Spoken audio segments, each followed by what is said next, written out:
1001 Arabian Nights is the world's most famous framing story. That is, one in which characters themselves tell stories, in the case of this collection, sometimes in several concentric layers. In a previous survey, we discussed the influence of ancient Indian anthologies, and many scholars believe this beloved work was inspired by, and borrowed heavily from, those collections. When the Islamic Empire reached its literary and cultural apex, Arab storytellers had access to the greatest collections of stories by then in existence, from right across the known world. Also known as the Arabian Nights, or 1001 Nights, this work has no single author, evolving over centuries as it absorbed extra stories from India, Syria, Persia, Egypt, and many from Iraq. But because most of these tales took generations to migrate from oral to written traditions, there is no single authorized manuscript of the book, and all surviving texts vary greatly. The vast treasure trove of entertainment that comprises 1001 Arabian Nights is framed in a central narrative, a dramatic tale of an ingenious young woman outsmarting a misogynistic king. When formerly good King Shahryar and his brother Shahzaman both catch their wives, in flagrante committing adultery with servants, Shahryar develops a furious, insane obsession. Vengefully fixating on the idea that all women betray, Shahryar beds a new maiden every night, only to kill them the next morning, thus guaranteeing their faithfulness to him alone. Having clearly spiraled down into barbaric madness, in effect making war on the young women of his own kingdom, the once popular ruler now provokes only fear and loathing in his people. Enter the brilliant Scheherazade, daughter of the vizier charged with finding a fresh victim each night, who, with an ingenious plan and the support of her sister, says, "Send me in." On her night with the king, she takes her sister with her and, towards morning, tells Shahryar a fabulous tale which she strategically interrupts at dawn, just before the plot's climax. The king, eager to hear the ending, agrees to spare Scheherazade for one night, so the following night she finishes her first tale, but also quickly begins a second, then cuts that one short too. So engaged is the king that he allows a pattern to be established, one repeated for 1001 nights, hearing 2/3 of a tale each night, briefly sleeping, then enjoying the climax next time.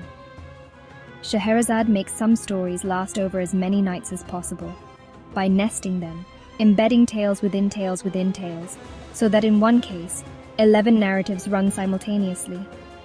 Those stories told by characters who are themselves characters in one of her stories either parallel the plot of their frame story or echo its theme, so all the levels hang together. Incredibly, these tales allegedly told by Scheherazade include elements of both the earliest legends of recorded literature and what can only be described as futuristic science fiction. For she tells the king's stories involving the Garden of Eden, ancient quest objects including Gilgamesh's Herb of Immortality, and the fall of an ancient advanced culture, a la Atlantis. And while there are many tales involving magic, demons, and jinn, anglicized as genies, she also, amazingly, describes intergalactic travel, a submarine society, and mechanical robots. Wonderfully entertained for 1001 nights, perhaps morally instructed by certain stories' ethical points, the king both spares and marries Scheherazade, and they live happily ever after. So his cruel revenge campaign against women fades into history, and ironically, its final intended victim becomes his wise, beloved queen, with tremendous social influence forever after. 1001 Nights contains every kind of story imaginable, from fairy tales and romances, through erotic, tragic, or reflective tales of love and deception, to cute, even bizarre animal fables.